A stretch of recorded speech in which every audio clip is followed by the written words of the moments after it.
Olá pessoas, este é mais um vídeo meu aqui na internet e este aqui é um vídeo bastante especial porque nele eu vou falar sobre o relançamento do Science Vlogs Brasil. Mas isso deve ficar pro final do vídeo, então vocês ouçam até o final. Antes de começar o vídeo, como sempre, camisetas Doppel Store, patrocinando aqui o canal, beleza? Essa aqui é a camiseta do Abutre, que eu achei uma arte super bonita, tem a do gato também, tem a do corvo, eu gosto bastante. E este mês, promoção imperdível da Doppel Store, em que você comprando 3 camisetas, uma sai de graça e você ainda leva como brinde o meu livro, que eu escrevi junto com o Reinaldo Lopes, Darwin Sem Frescura. Então é só você colocar 3 camisetas na gôndola, colocar o cupom promocional que está aqui embaixo, e aí quando você fizer isso, uma camiseta vai ser descontada do valor e você vai ganhar de brinde o Darwin Sem Frescura. Então é imperdível. Então vamos falar sobre o assunto, que é sobre como fazer divulgação científica, exatamente. O assunto hoje vai ser um pouquinho mais específico, mas ele é bem interessante, tem dados muito relevantes sobre como é a melhor maneira de fazer divulgação científica. As pessoas geralmente falam, Pirula, você mais atrapalha do que ajuda, você é muito agressivo, você fala umas coisas muito diretas. Eu vou aqui fazer meu meia-culpa e também me defender de algumas acusações que as pessoas fazem, ao mesmo tempo que eu vou apresentar algumas fontes e referências para aquilo que eu vou falar. Você pode transformar a divulgação científica em uma ciência em si, porque você pode fazer uma pesquisa, uma estatística, ver o que é mais eficiente, o que não é, e conseguir fazer uma compilação disso. Para fazer este vídeo aqui, eu summonei a entidade Roberto Takata. Ele é onisciente e onipresente. Caso vocês não saibam, ele só não é onipotente, infelizmente, porque senão a gente estaria vivendo tempos melhores. Mas ele é onisciente e onipresente, e ele acabou me ajudando com isso daqui, porque ele faz esse tipo de pesquisa há muito mais tempo. O melhor software que eu encontrei para poder trabalhar com isso. Se vocês quiserem, podem seguir Roberto Takata lá no Twitter, mas não falem palavrão com ele e nem encham o saco dele, porque o algoritmo é programado para bloquear, beleza? Então vamos lá falar sobre a divulgação científica como uma ciência. Quais são os métodos mais eficientes e adequados de fazer divulgação científica para o público leigo? Afinal de contas, né, comunicação científica tem vários aspectos. Então você pode fazer uma comunicação para pessoas da academia, pode fazer uma comunicação para um grupo específico da população, ou pode fazer uma coisa em geral. Existe sim um debate acadêmico sobre 2 estilos principais, que vocês vão ver que se subdividem também, de como fazer divulgação científica. Um deles, que é o mais utilizado, na verdade, é o que eles apelidaram, né, na verdade eu vou apelidar aqui de método Dawkins, que é um método mais incisivo, digamos assim. Ele obedece mais a um princípio de demarcação, o que é ciência, o que não é ciência, por que combater aquilo que não é ciência, ou aquilo que diz ser ciência e não é, sabe? Uma série de características que não necessariamente precisam soar como autoritárias, tá? Isso daí tem mais a ver com a forma como você usa esse método e não necessariamente com o método em si. E você tem também o método do diálogo, que eles chamam. Ele é inspirado em vários autores lá do metade do século XX, quando começou essa questão da pós-modernidade e tal, mas principalmente quem reforça a ideia do método do diálogo é o Adorno. O Adorno, que é muito falado entre os sociólogos, né, fala de um tipo de comunicação que não precisa necessariamente ser científico. Claro, né, o Adorno, se não me engano, ele era um sociólogo, era filósofo também, enfim. Mas o uso para divulgação científica como uma forma de comunicação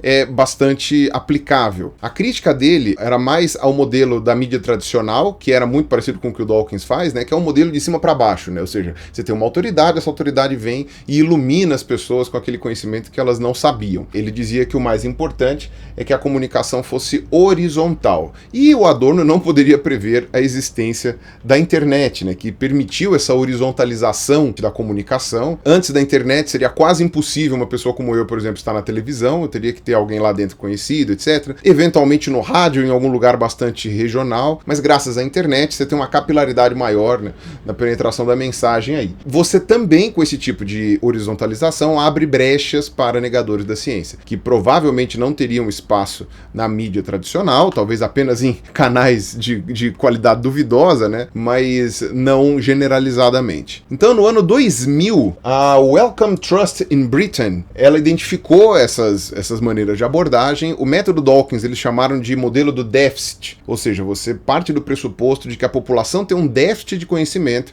e que por isso você precisa suprir esse déficit. Na verdade, não há outro jeito da mídia tradicional fazer isso, né? Porque você não tem como fazer um feedback, né? Na época era por carta, hoje, sei lá, com o comentário do G1, ninguém vai querer um feedback desses. Então é meio que impossível você ter uma via contrária nesse sentido. Tá? Agora, vídeo resposta no YouTube, etc., já permite uma flexibilidade maior. E eles dividiram o modelo de diálogo em dois, que seria o modelo de consulta e o modelo de engajamento. Esse modelo Dawkins, né, que seria um modelo tradicional, ele é mais tecnocrata, afinal de contas é como se fosse uma aula tradicional, né, só que talvez com alguns efeitos visuais e auditivos, enfim, estratégias didáticas diferentes, e ele é mais cientificista. Obviamente tem uma série de qualidades, e eu com certeza me enquadro nesse aspecto, porém, em minha defesa, eu posso dizer que o cientificismo, ou seja, seria a crença em que a ciência seja a melhor maneira de explicar a realidade e, portanto, aquilo que é científico é mais confiável. Essa seria a definição que eu entenderia como cientificismo, tá? Não estou indo atrás para saber quais são todas as definições desse termo. Isso é um tipo de crença, né? Uma confiança que você tem. Eu já fiz algum vídeo sobre isso que eu não lembro a diferença de crença e fé, ou enfim, alguma coisa no sentido. Eu confio na ciência, tá? Que é diferente de ter fé, porque aí fé implica em alguma coisa mais transcendente. Mas é um tipo de crença no sentido de confiança. Eu sou assim, isso é fato, tá? Eu sempre falei isso. Para mim, o método científico é uma das coisas mais brilhantes que já foram inventadas pelo ser humano. É a maneira que mais funciona quando você está falando sobre descrição da realidade e entender como ela funciona. Eu tomaria minhas decisões mais baseadas no que a ciência diz do que baseados em outros tipos de argumentação. Obviamente que a gente tem que tomar cuidado para não cair na falácia naturalista e nem na falácia moralista, as quais eu também já expliquei num vídeo que eu particularmente acho muito bom. Então, não precisa nem ser muito inteligente para perceber que esse método tem alguns defeitos, alguns problemas na efetividade da comunicação. Um deles, talvez o mais grave de todos, é gerar uma reação de repulsa, ou na verdade de rejeição em parte do público, tá? Então seria o público que o negócio bate e volta.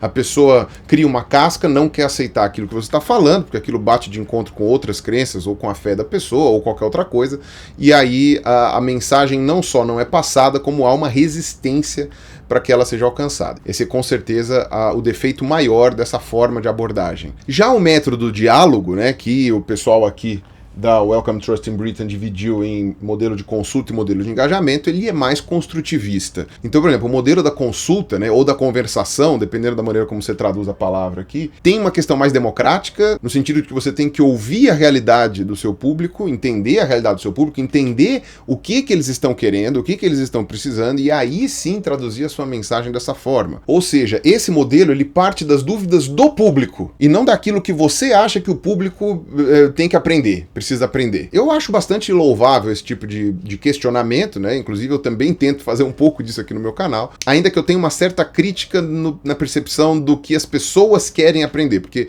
eu acho que muitas vezes elas não sabem que precisam aprender certas coisas, mas há maneiras de você introduzir isso no assunto. Então o ponto positivo desse método é a participação dos dois lados. Também aqui no YouTube fica um pouco difícil, né? Mas você pode tentar fazer isso com comentários, com vídeos resposta, talvez com algumas lives, e na mídia tradicional isso fica quase impossível. Ou seja, isso é uma coisa mais a se pensar quando você está fazendo as coisas presencialmente. Então seria uma exposição, uma palestra, uma aula, sabe? Que aí você consegue fazer a coisa num bate-volta mais fácil com o público. A aula mais ainda, né? Porque você consegue passar uma prova para as pessoas, um teste para saber se elas aprenderam ou não. Eu não consigo fazer isso no YouTube, nem pretendo, nem quero, né? Mas enfim, seria importante caso isso fosse possível, para saber o quanto que as pessoas entenderam daquilo que eu falei. Ou seja, esse é um modelo que estimula o engajamento. Paradoxalmente, ele vai acabar sendo, vocês vão ver, aquele que numericamente gera menos engajamento. Mas enfim, não vamos pôr a carroça na frente dos bois. Pois bem, um artigo muito antigo, de 1949, do Hovland e colaboradores, falou que quando você tem um debate, né, e aí você tem que levar em conta que em 49 você não tinha ainda as mídias mais tradicionais que a gente conhece hoje, né, você tinha o rádio, tinha o jornal impresso, a televisão estava dando seus primeiros passos, estava engatinhando, a internet nem pensar. Então vamos pegar as conclusões do Hovland e colaboradores, levando em conta a sua época, que provavelmente estão falando mais da mensagem presencial, e ele diz que quando você tem uma mensagem, que é o que ele chama de one-sided, ou seja, mensagem de um lado só, né, para você comunicar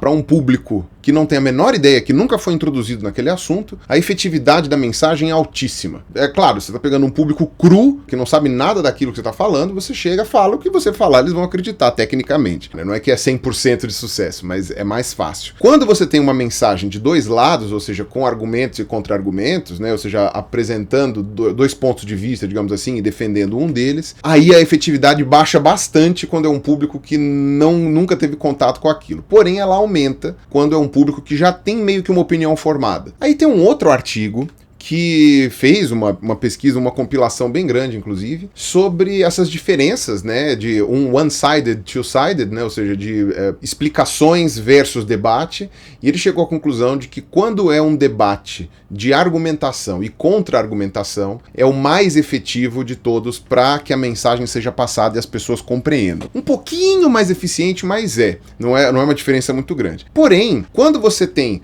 dois lados sendo apresentados, mas não no esquema de refutação e contra-refutação, ou seja, digamos, você tem dois palestrantes, um apresenta um lado, outro apresenta o outro, mas não está um respondendo ao outro diretamente. Aí a efetividade é bem baixa. E, obviamente, se você tiver só um lado, né, mas for aquela questão bem incisiva, a gente já sabe, né, que pessoas que falam de maneira bem incisiva costumam ser mais convincentes, tá? Mas aí a gente tem todo um debate ético por trás disso também. O quanto você quer que as pessoas reflitam sobre suas coisas para tomar suas decisões, ou quanto você quer que elas simplesmente te obedeçam, né? Mas enfim, não vou abrir esse debate aqui. O problema desse artigo é que ele é de 93, ou seja, ele ainda não contempla a internet. Então vamos falar de um artigo um pouco mais recente. 2017 teve um artigo que fez uma meta-análise sobre refutação de mentiras, tá? Ou no caso de desinformação, alguma coisa assim. Eu traduzi como mentira mesmo, porque é mais fácil. Mas não é restrito a fake news, na verdade é sobre desinformação mesmo, enfim. Sobre como que funciona a refutação. Então eles pegaram vários artigos publicados também nas décadas aí que se passaram e fizeram uma meta-análise. Eu não vou ficar aqui falando da análise que eles fizeram, que seria muito detalhado, muito demorado, inclusive,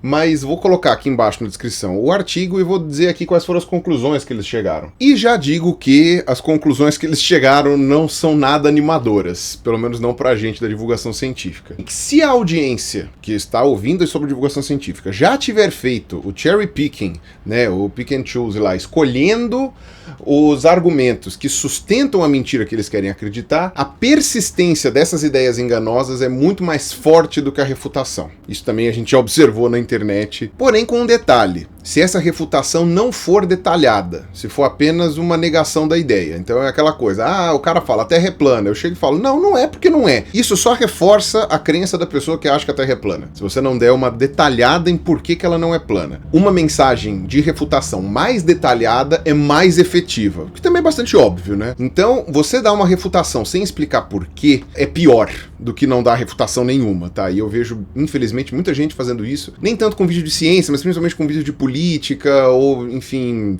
abordando outras áreas. Eu acho que falta isso, entendeu? Muitas pessoas que falam, não, fulano tá errado, não, fulano é louco, mas não fica detalhando o motivo. Isso só faz mal, isso só piora a situação. As pessoas que deveriam ouvir esse discurso vão chegar e falar, bela merda. Agora, quando você detalha essa refutação, aí essa refutação é mais efetiva. Uma coisa que eles conseguiram averiguar é que se você conseguir debater com a pessoa, ou seja, se não for simplesmente, sei lá, postei um vídeo e fui embora, seja em público, seja nos comentários, seja pessoalmente, sei lá, a chance dela mudar de opinião é maior. Ou seja, o trabalho de formiguinha é mais eficiente do que o trabalho do grande divulgador científico do YouTube, tá? Ou da mídia tradicional, etc. E isso é um dos argumentos de por que o divulgador científico nunca, jamais vai poder substituir um professor presencial na frente dos alunos.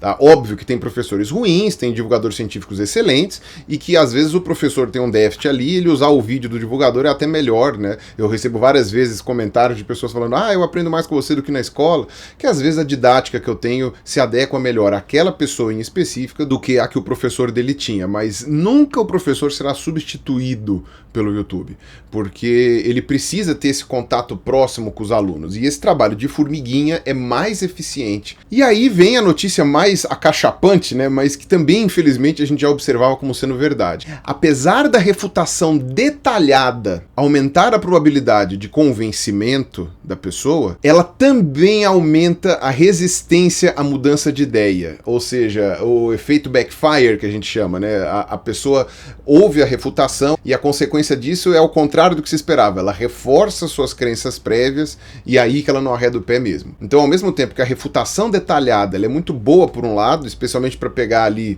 um time que talvez não tenha tanta certeza, tanta segurança das suas ideias. Ela gera um reforço mental das ideias erradas, né, ou das ideias mentirosas, falsas, na cabeça de quem defende isso, tá? Então, isso é um paradoxo que faz com que a gente não tenha muito para onde correr. Meio que você fica com as mãos atadas. Se você refuta sem explicar, você não faz diferença. Se você refuta explicando, você aumenta a resistência contra a ideia, ainda que você melhore um pouco o índice de conversão. Se você só explica e não refuta, a sua efetividade também é baixa, porque as pessoas aprendem mais, ou pelo menos conseguem se convencer melhor quando há refutação. Então, é um beco sem saída, é o cachorro correndo atrás do próprio rabo. Não há como fugir, a gente vai virar uma idiocracy, e assim, as pessoas, a mente humana acaba fazendo com que as pessoas só confirmem suas próprias ideias, e o mundo vai ser sempre assim, e enfim, acabou.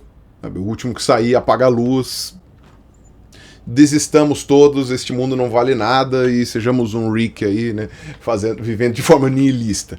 Tá? Isso é a primeira sensação que dá quando você vê esses dados, né? Estou fazendo um trabalho inócuo, estou pregando para convertido, porém, logo depois de pensar desta forma, a gente acaba pensando num outro aspecto, que é o aspecto dessas pessoas, com uma refutação detalhada, acabaram ou mudando de ideia, ou se convencendo, ou entendendo que determinada mensagem era falsa, falha, enfim.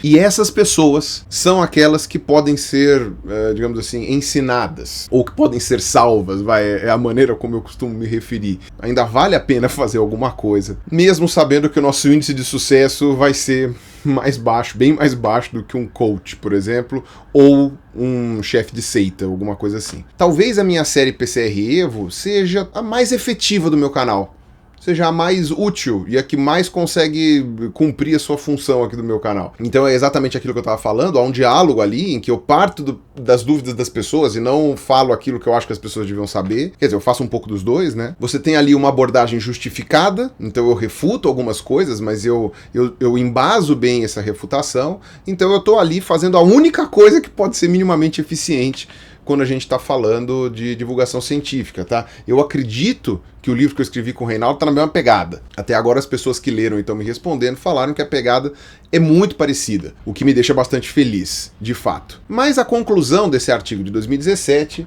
é que a gente mantenha sempre as expectativas baixas no que for se referir à divulgação científica.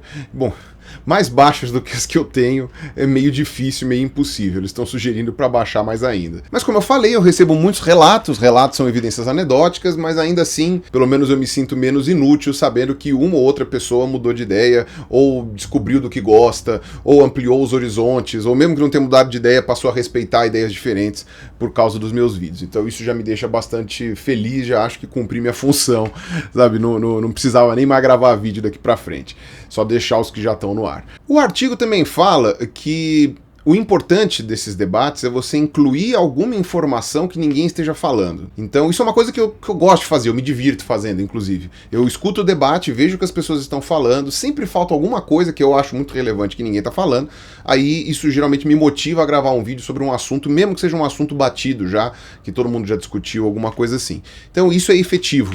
Tá, eu fazia sem saber e aparentemente isso é efetivo. Então, se você vai fazer um vídeo concordando ou discordando de alguma ideia, ou um texto, alguma coisa assim, tente acrescentar alguma coisa nova que ninguém falou ainda. Óbvio que isso gera um efeito em cascatas, ou seja, se você for compartilhar meu vídeo com alguém, só compartilhar meu vídeo não é suficiente. Dependendo do que você for fazer, você tem que acrescentar mais alguma coisa que não está no meu vídeo. Isso é trabalhoso, mas tecnicamente essa escalonada, né, essa subida da montanha, ela acaba gerando uma nuvem de compreensão e de convencimento maior. E é muito difícil você contra-argumentar com fatos ou com coisas novas quando é uma coisa muito pontual. Tipo, sei lá, tal político fez isso. Sei lá, tal artista disse tal coisa. A resposta é simplesmente não, quando é mentira. Não disse, não fez, não aconteceu. Às vezes isso não é suficiente e não tem mais o que fazer, não tem mais o que falar. O Gilmar do E-Farsas faz isso muito bem. Ele consegue encher a linguiça ali de coisas que são efetivamente falsas. Ele chega e fala, olha, não achei evidência. É o máximo que ele pode fazer, o negócio foi inventado, eu não achei evidência. Às vezes ele consegue até dizer aonde inventaram, mas ou quando. Não tem como, e quando isso acontece, é o que a gente chama de evidência diabólica. Você não tem como provar que é falso. A única coisa que você pode fazer é dizer que é falso. E aí, quando isso acontece, você não consegue provar. Por isso que fake news é uma coisa tão grave, tão complexa e pode acabar, arruinar com a vida de várias pessoas. Porque enganar as pessoas é muito fácil. Para você provar que elas foram enganadas é algo assim, sei lá, 100 vezes mais difícil. Outro problema, você tem a questão das falsas memórias, que eu também já abordei num vídeo aqui do meu canal. Tem gente que vem me criticar, por exemplo, sobre assuntos que eu nunca abordei ou sobre vídeos que eu nunca gravei. É incrível, a pessoa lembra claramente que eu fiz um vídeo sobre determinada coisa, quem fez foi outra pessoa, ou enfim, ela viu em outro lugar, ela acha que fui eu, e ela vem apontar o dedo na minha cara e fala, você falou isso, falou aquilo. Eu falo, quando? Quando eu falei isso? Em que vídeo eu falei isso? Outras pessoas ficam falando, porque você faz não sei o que lá no seu canal, babá. Vídeos, às vezes, que eu falei coisas, mas que não foram pro meu canal, e aí as pessoas dizem que tá no meu canal, sabe? Coisas desse tipo que são falsas memórias, ou enfim, a pessoa não prestou atenção direito. E isso acaba aumentando mais ainda essa informação errada, errônea, enfim. Então, só para dar o meu exemplo, tá? Não tô falando aqui que eu sou ultra relevante, só tô dando o meu exemplo, porque é o exemplo que eu tenho mais fácil aqui para poder falar para vocês. Então, quer dizer, tem esses artigos aí que não falam nada que a gente já não soubesse, né? Mas teve um artigo que eu gostei bastante, que o Takata me passou, que é um artigo também falando sobre essa questão de marketing, sobre convencimento em geral, não necessariamente científico. Diz que tem um fator que é extraordinariamente efetivo quando você quer convencer uma pessoa, ou um grupo grande de pessoas. O medo. Isso também não é nada que a gente não soubesse. O medo engaja, o medo convence. Então, mensagens sensacionalistas são efetivas. Porém, segundo esse artigo, não basta ser sensacionalista e gerar medo. Ela tem que ser bem fundamentada, ou pelo menos ser coerente dentro de si mesma. Se for uma mensagem mal argumentada, ou mal feita, ou que não se comunica direito com as pessoas, aí gera o efeito backfire. Aí as pessoas, ao invés de ficar com medo, desacreditam completamente daquilo que foi dito, e aí vira drama, vira vitimismo e etc. Então, e aí isso me lembra um desenho que o Eli Vieira fez. Eu vou tentar achar esse desenho na internet e colocar aqui pra vocês. Duas pessoas enormes assim, escrito, sei lá, pós-modernismo, relativismo de gênero, alguma coisa assim, né? Enfim, aquelas partes das ciências sociais e humanas que a gente sabe que eventualmente não são baseadas em evidências, ou quando são, não levam em conta uma série de gama de evidências, especialmente de parte das ciências biológicas e exatas, como vão de encontro com certas ideias, acabam sendo rechaçadas logo de princípio. A gente sabe que existe isso, especialmente em alguns cursos de humanas, e ele desenha essas pessoas enormes, assim, né, representando essas ideias e pisoteando em cima de um detetive minúsculo, assim, com uma lupa, falando assim, olha, aqui tem um criacionista e um terraplanista, vamos combatê-lo, sabe? Querendo dizer que a gente está combatendo a luta errada, digamos assim, que a gente está aqui batendo contra criacionismo, contra terra plana, contra antivacinas e etc., sendo que o grave mesmo, o grave são essas coisas que estão dentro da academia, não que está fora da academia. Então, quando você vai ver do ponto de vista científico, é óbvio que problemas dentro da academia são graves. Para mim, eu acho um absurdo ter professores em universidades públicas que, sei lá, fazem pesquisa com homeopatia. Não fazem pesquisa querendo provar se ela funciona ou não, isso seria válido, mas fazem pesquisa partindo do pressuposto que ela funciona e, enfim, dando aula disso. Eu acho um absurdo quando me falam que tem professores na psicologia de alguma universidade pública que tá dando aula de astrologia. Isso pra mim é um assinte, é uma coisa que me ofende pessoalmente. E eu tenho o direito de estar ofendido, porque o lugar em que essas pessoas estão falando sobre isso é completamente inadequado, né? Eu diria até que isso mereceria uma expulsão, alguma coisa assim. Do mesmo jeito que se eu souber que tem professor de universidade pública dando aula de criacionismo na sala de biologia, tá? Com certeza eu ia sugerir que essa pessoa fosse demitida se isso fosse possível. Mas quando você vai olhar a abordagem na população em geral, esse tipo de coisa que o Eli tá falando sobre a parte de dentro da academia é inócuo. Você não vê um discurso de medo dizendo assim, não, porque se você não aceitar... Cara, se isso é efetivo com alguém, é com meia dúzia de gato pingado. Tá? Quando você vai ver o discurso das outras pessoas, as pessoas de fora, o discurso criacionista é um discurso do medo, no sentido de que eles querem implementar o pensamento evolutivo para que as pessoas pequem, sabe? Essa questão de aceitar homossexuais é horrível, porque as pessoas querem fazer surubas, as pessoas querem, sei lá, se degenerar, isso daí é coisa do capeta. Quando você fala sobre a questão de geocentrismo, de terraplanismo e tal, que são coisas mais absurdas, você vê sempre aquela questão de que não, estão escondendo a verdade de você, porque a ideia deles, dos reptilianos, é dominar você, e tem uma conspiração, e tem uma coisa que vai acabar com a reprodução humana, que vai chipar o ser humano, que se você tomar vacina, você tá sendo esterilizado, e olha que medo, que coisa, e você sai desesperado. Isso é um discurso que gera medo, e isso é um discurso assustadoramente eficiente. E isso não está partindo de dentro da academia, está partindo de fora, está no poder, está no comando.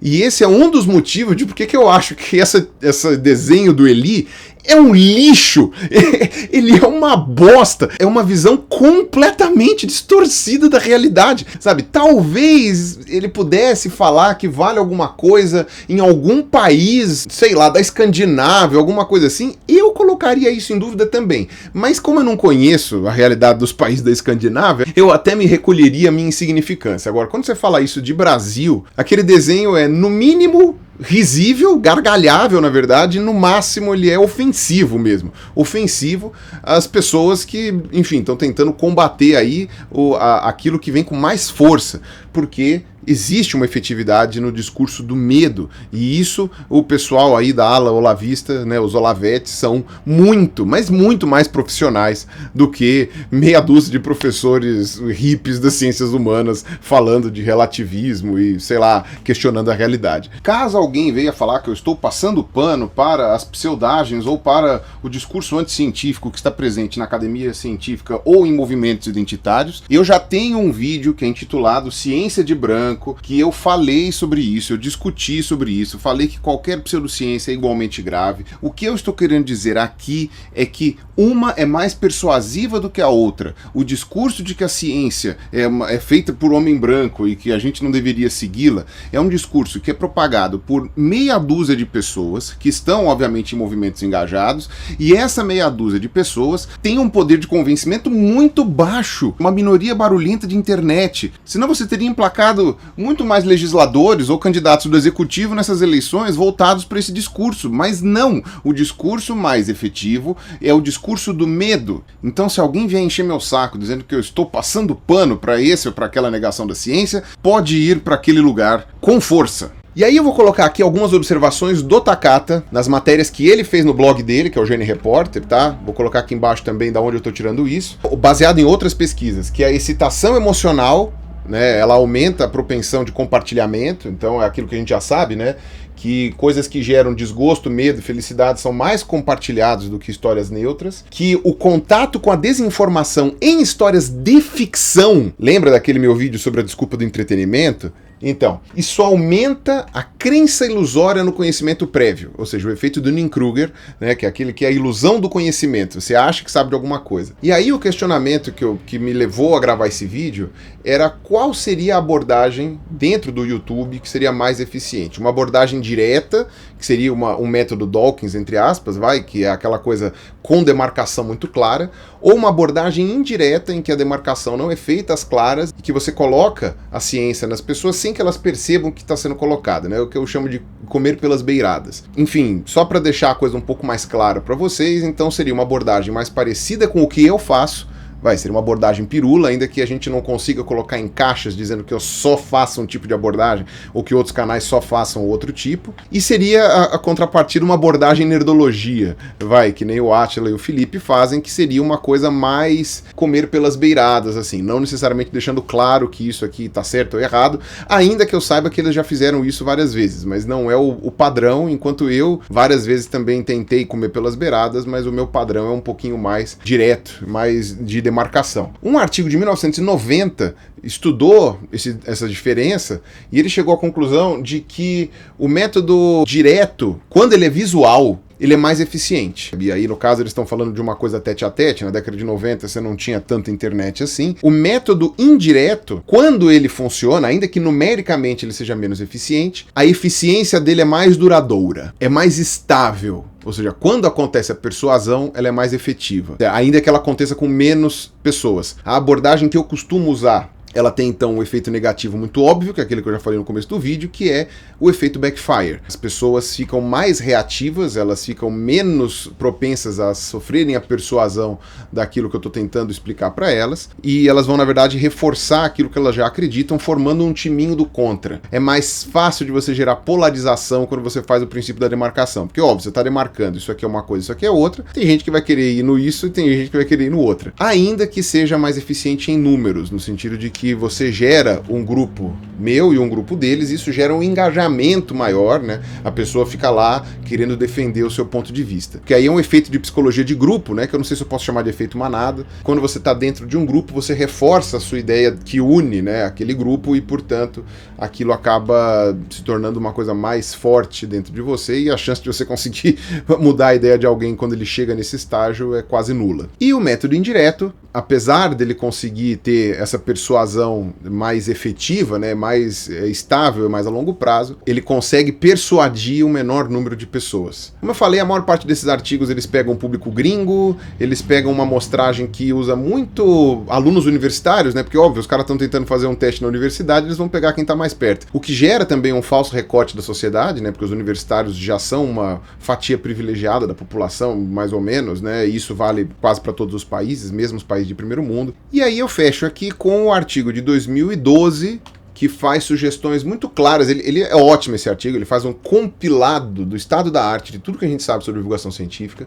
quais são todos os problemas, ele destrincha todos eles, quais são as qualidades, quais são os objetivos, que tipo de divulgação científica que tem, tudo. É um artigo muito bom, e ele finaliza com uma tabelinha cheia de sugestões, e essas sugestões são maneiras de deixar a coisa um pouco mais efetiva, tá? Então ele chega às conclusões, obviamente, que os outros autores já chegaram, mas ele tenta dar ali alguma maneira de driblar os problemas, inclusive esse efeito backfire, que é gerado e aumentado quando você faz uma refutação direta. Então eles perceberam que toda vez que um mito é contado, eles usam a palavra mito para o sentido de ideia falsa ou errada. Geralmente ele é reforçado com frequência e a pessoa é ensinada a reforçar esse mito com frequência. Então todo dia ela tem que pensar naquilo, todo dia ela tem que reforçar uma ideia, todo dia ela tem que achar que aquilo lá tá certo. Quando você vai tentar falar uma coisa verdadeira para a pessoa, talvez o mesmo método seja eficiente também. Então, repita todos os dias, seja redundante até, lembre a pessoa com frequência, porque ela acaba esquecendo, na verdade, e outras ideias, como eu já falei, especialmente as que geram medo, são mais sedutoras. Evitar que a pessoa entre em contato com o mito também costuma ser bom, mas nem sempre isso é possível. Uma maneira que a gente tem de fazer isso é que antes da pessoa entrar em contato com uma bobagem, você já viu que uma bobagem está circulando na internet, você fala isso com a pessoa antes dessa bobagem chegar. Então você já chega, já explica, já fala que aquilo lá é falso, explica os motivos. Quando isso acontece e a pessoa recebe aquela mensagem, ela já está menos propensa a acreditar nela. Então é aquela questão de que a primeira impressão é a que fica. Se você tem uma história, uma coisa mal contada, e você conta a verdade primeiro, depois quando contam o outro lado da história, que seria a mentira, a chance de pegar é menor. Por isso que esse pessoal que conta mentira e inventa fake news tem que chegar no máximo de pessoas possível o mais rápido possível, né? E é por isso que o WhatsApp é a ferramenta perfeita para isso. E isso por quê? Porque se a pessoa já entrou em contato com a mentira, para você convencer ela de que aquilo é mentira, você vai ter o triplo do trabalho. E provavelmente não vai conseguir. Então é melhor você já refutar a mentira antes que ela chegue na pessoa. Tá? Então você viu um meme na internet que está espalhando uma história, já vai contar para sua mãe, já vai contar para seu pai, já vai contar para sua família, sem medo de falar, tô expondo para uma ideia que talvez eles nem fiquem sabendo, não interessa. Já explica toda a verdade para eles, que quando eles receberem essa mentira pelo WhatsApp ou alguma coisa assim, eles já vão estar vacinados, entre aspas. E obviamente que geralmente os seus pais, avós, tios, irmãos, enfim, colegas, vão receber essa mensagem antes de você, provavelmente. Mas tentem, se por um acaso isso acontecer, tentem. E para evitar, ou pelo menos minimizar o efeito backfire, é aquela questão. Se você vai falar uma coisa que contraria a crença, aí crença eu tô falando no sentido amplo, tá? Não necessariamente religioso, ou a fé da pessoa, no caso fé tá dentro dos sistemas de crença, quando você vai argumentar alguma coisa que vai contra as crenças das pessoas, o efeito backfire é quase automático, quase uma certeza. Então a pessoa fecha os olhos, põe o dedo no ouvido, lá, não tô ouvindo, e você já tem zero efetividade na sua mensagem. Então uma coisa que é muito interessante, isso também eu já tinha percebido, é tentar fazer uma aproximação da ideia científica que você está querendo passar com a crença da pessoa. Mostrar que ele é compatível com a outra visão de mundo. Não fazer uma questão, que nem o Dawkins faz, né, de times. Ou você acredita nisso ou você acredita nisso. Se você quiser acreditar nos dois, acabou, não vai dar certo. Você evita o efeito backfire quando você faz um discurso conciliador. Claro, você tem que evitar para não fazer um discurso falso também, né? Para não cair em cima disso. E tem coisas que são impossíveis, né? Então, por exemplo, que nem você vai falar de evolução, a evolução não é incompatível com a crença em Deus, mas ela é incompatível com a crença nos 6 dias de Adão e Eva e etc. A menos que você considere eles como sendo literais. Se você considerar eles como sendo metafóricos, se você considerar eles como sendo num plano superior, um plano que não era terreno e etc., aí não há problema, não há conflito. Então, quando você faz esse tipo de coisa, saliente os pontos positivos das crenças das pessoas, da fé das pessoas, isso vai fazer com que elas fiquem mais receptivas à sua mensagem. Agora, a gente tem que tomar cuidado, porque tem certos tipos de crença, e pseudociências principalmente, que são maléficas. Elas geram malefícios diretos nas pessoas. Tem certas coisas que às vezes eu pelo menos não sei como abordar sem dizer claramente que aquilo ali faz mal. Às vezes que eu vi as pessoas tentando fazer esse discurso conciliatório, é a definição daquilo que hoje se generalizou chamar de passar pano. Eu até hoje não vi nenhum discurso conciliatório com homeopatia que não fosse passar pano para homeopatia. Porque aquilo, eu não sou contra as pessoas tomarem homeopatia, eu sou contra isso ser validado pelo Conselho Federal de Medicina, eu sou contra isso ser vendido como remédio, e eu sou contra isso ser estudado em universidades públicas como sendo verdade. Isso daí é uma coisa que não deveria acontecer. Agora, se você tem uma farmacinha homeopática, desde que você não venda aquilo como remédio, é que nem uma loja de pedras preciosas que quer vender alguns cristais para energizar o ambiente. Ninguém está falando aquilo lá como sendo ciência e ninguém tá gastando dinheiro público para sustentar aquilo. Qual é o método melhor? Sabe, é o método Pirula ou é o método Átila? E no sentido assim, não tô querendo me contrapor ao Átila, muito pelo contrário, né? Ele revisou já alguns vídeos meus, eu já revisei alguns vídeos dele, mas é óbvio que a gente tem abordagens bastante diferentes, por vários motivos, né? Ele tem vídeos mais curtos, por uma exigência do canal, eu posso falar o que eu quiser, ele tem uma edição toda visual, eu geralmente sou a minha cara feia, a minha monocelha falando com vocês, mas essa diferença de abordagem, o próprio Iberê falou comigo, né? Quando a gente gravou um vídeo pro Blablalogia, né? Que a gente fez uma conversa com o Iberê, eu e o Emílio, e ele fala isso, né? É importante que existam as pessoas que expliquem comendo pelas beiradas de maneira mais neutra, e é importante que existam as pessoas que façam uma demarcação mais clara, como eu, por exemplo, costumo fazer. Ainda que eu não faça 100% das vezes, é o mais comum no meu canal. Eu sei que muitas vezes eu falo nos meus vídeos o que o Iberê ou o Átila adorariam falar e não podem, e eu sei também que eu perco penetrância na mensagem, às vezes da maneira como eu abordo, e quando o Átila ou o Iberê abordam, eu fico feliz que alguém está fazendo isso, porque eu falo, ó, a fatia que eu consigo atingir do meu jeito, já atingi. Pelo menos vocês estão atingindo mais pessoas. E aí o pessoal fala, Pirula, você tem que ser diferente e tal. Eu não consigo ser diferente. Desculpa, gente. É o meu jeito. Eu sou assim. Quem me conhece pessoalmente sabe. Eu sou assim. Eu não tenho como ser outra pessoa.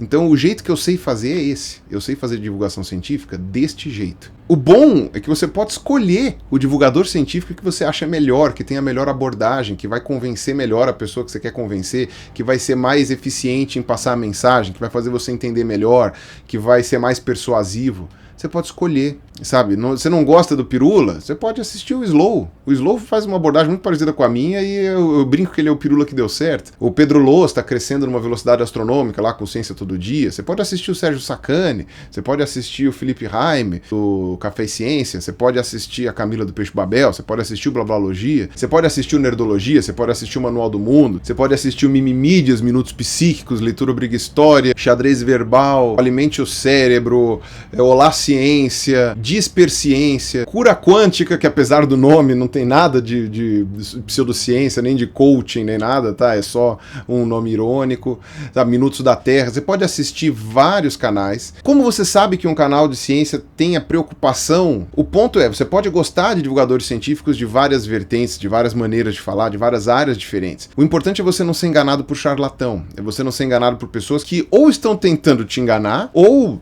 estão te enganando sem querer, mas que não sabem do que estão falando, não tem rigor na procura de fontes, nem sabe procurar fonte às vezes, nunca fez uma pesquisa na vida, e tá aí por view, por clique, por dinheiro e uma série de coisas. Então, como evitar cair nessas armadilhas, nessas arapucas, em médicos milagrosos, em curas milagrosas, histórias conspiratórias e etc. É selecionar pessoas que têm essa preocupação com as fontes, da onde que tiram as informações, são fontes confiáveis ou não são confiáveis. E é por isso que a gente tem o Science Vlogs Brasil, é por isso que ele vai completar 3 anos agora, que é um selo de credibilidade, não é um selo de infalibilidade. Isso é sempre bom ressaltar. Não é que ninguém erra no Science Vlogs, mas as pessoas pelo menos tentam não errar. Há uma preocupação com a mensagem passada e com os dados apresentados, com aquilo que é falado. Óbvio que as pessoas se enganam, elas erram, são seres humanos, mas a preocupação em fazer uma coisa correta, séria, é que é o diferencial do Science Vlogs. E hoje a gente tem muito mais canais do que a gente tinha 3 anos atrás. Alguns canais cresceram de maneira meteórica, né? Então, já aí o Davi Calazans, né, do Ponto em Comum, que hoje está com mais de 150 mil inscritos, né? O maior canal de divulgação científica do Nordeste, né? Segundo ele mesmo fala. E ele já estava no Science Vlogs desde o começo. O Pedro Loz, do Ciência Todo Dia, está com 720 mil inscritos, ganhando 3 mil inscritos por dia. Tipo, tá atropelando todo mundo, né? O Ciência Todo Dia vai estar aí, sei lá, daqui a um mês maior que o meu canal e vai atingir 1 milhão de inscritos até setembro, mais ou menos, e vai ser o maior canal de divulgação científica individual, pelo menos. Tem o próprio Blablalogia, né, que eu ajudo a fazer roteiros, ajudo participando em alguns vídeos e tal, que também saiu do 0 para 170 mil inscritos em 3 anos, né. A gente incluiu pessoas novas, que não estavam quando a gente fundou, digamos assim, o Science Vlogs. Eu acho que não tinha o Sérgio Sacani no começo do Space Today, não tinha o Poligonautas entrou depois. Eu fui escolhido como um dos patronos. Tenho sérios questionamentos do meu merecimento com relação a isso, mas fico bastante feliz, espero mais ajudar do que atrapalhar. E eu deixo aqui embaixo, então, a lista de canais que estão pertencentes ao Science Vlogs Brasil agora, tá? É uma lista bem grande, eu acho que tem mais de 40 canais, eu não lembro agora o número exato. Agora que a gente tem alguns critérios bem estabelecidos de entrada de novos membros, é mais fácil para as pessoas solicitarem a entrada no grupo, né? E vou deixar aqui a arroba do Twitter, né? E de outras redes sociais, né? SVBR Oficial, a hashtag SVBR Oficial que a gente vai usar também agora no lançamento. E o canal do YouTube, né? Science Vlogs Brasil, tudo junto, né? Então YouTube/Science Vlogs Brasil. E vamos ver se a gente consegue melhorar um pouco aí, né? Os dados mostram que não é fácil, não seria uma tarefa fácil, nunca foi uma tarefa fácil, mas vamos tentar ver se a gente consegue fazer alguma diferença aí. Então eu acho que era isso que eu tinha para dizer para vocês. Eu espero o engajamento de vocês no que for possível. Cobrem as pessoas de saber se há um aval científico ou não. A gente tem uma gama de canais com assuntos diversos, variados, de ciências exatas, biológicas, humanas, então vocês podem perguntar para cada um dos associados aí, e eu acho isso muito legal.